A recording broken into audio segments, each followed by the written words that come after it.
things I did not even think about before having twins. First up, the stage in between when your kid grows out of carrying the car seat around and before they can walk. Both of your babies can't walk. So you're carrying both babies to the car, set one in the floorboard holding onto the car seat while you strap in the other one. At first I was like, what do I do? They're too heavy for a car seat, but they can't walk. You just make it work. Another thing, how many times you get stopped doing anything, going anywhere. Everyone is fascinated with twins. Me and Jared will sometimes play over and under how many times we'll get stopped going into a grocery store because it's actually crazy. Another big thing I did not think about, going out in public by yourself before they can hold their own bottle. I always fed the girls with the twin pillow and I did not know how I was going to feed the girls out in public. But that is something you do not think about. You can't really go out in public by yourself if it's feeding time. Next thing, and this one is more specific to my type of twin, also them being in the NICU for so long, but all the doctor's appointments that come with it. Parker was in the NICU for a month, Carson was in the NICU for right under 2 months. There were a ton of doctor's appointments that came with that. We went to every specialist possible. We went to a helmet specialist, hip specialist, heart specialist, which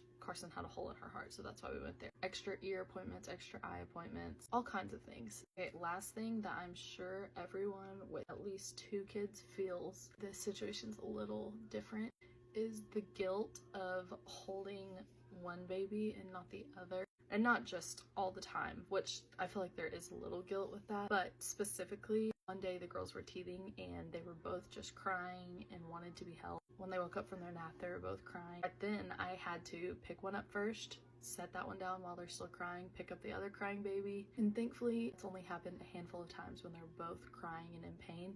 But when that happens and it's just me here, it's heartbreaking to pick up one while the other one's crying and set that one down while they're still crying. I forgot I have mascara, so I need to think of something else. This goes with the situation of they can't walk yet and their car seats are too heavy to carry them in. That same situation applies when going into coffee shops to meet friends or going into restaurants. I normally just carry both.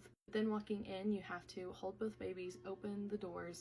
That is it for my get ready with me. But thanks for getting ready with me. If you're a twin mom and I missed any things you did not think about before having twins, then comment them down below. Bye guys.